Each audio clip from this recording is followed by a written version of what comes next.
Nithyanandam. So just expanding on some of the aspects of Paramashivoham, as much as we can understand it, of course we can't actually really entirely honestly understand what Swamiji is doing. You just get a lot of the benefits and you're able to manifest like all kinds of abilities and powerfulness, able to create what you want, how you want, when you want.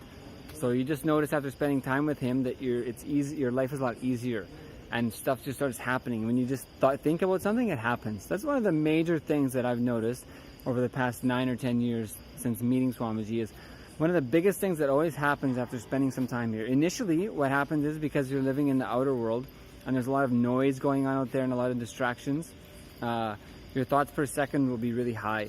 And so one of the first things that happens after coming to the Adinam after like three days, or even, a few hours, is your thoughts per second drastically reduces.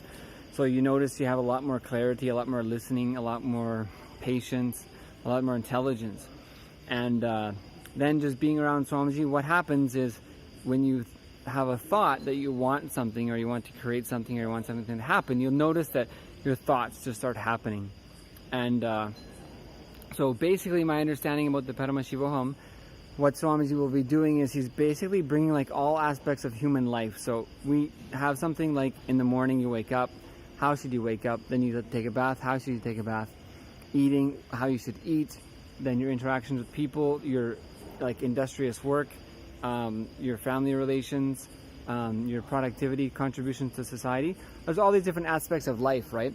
So how do you live them in an enlightened way? How do you be in the space of powerfulness for them? How do you use your spiritual powerfulness and abilities in those situations?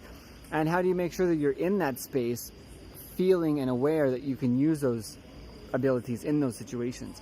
So my understanding is Swamiji is basically expanding like what is the human experience and what are the common solutions for humanity to manifest their spiritual powerfulness and powers in all situations of life, and just blast that into our biomemory so it becomes a permanent part of our blood, of our bone marrow, that it changes your DNA so that you start manifesting and experiencing all those things in all those moments. That's my basic understanding of what he's doing. It sounds silly to speak about those kind of things because it's like, how do you really cognize what that is, right? It's like if you have a dream of how to live your life, you have a dream of it, that doesn't compare at all to actually living the dream, right? Having a dream is like, it's an image of something, it's an imagination or visualization of something. But when you're living the dream, it's your life, it's your experience. So it's much, much, much more than what you even dreamed it would be. So, of course, the experience and the gifts from Swamiji will be probably something we'll never, ever fully realize, actually, because he keeps giving more and more. And you just kind of go on manifesting more and more, but there's always something more to create. And so I think we'll never really be able to even utilize all the stuff he gives. It'll just be in a constant expansion to experiencing more unknown dimensions of your possibility, which is be a different dimensional experience, which is going to be really something like a real cognitive change in your understanding of who we are.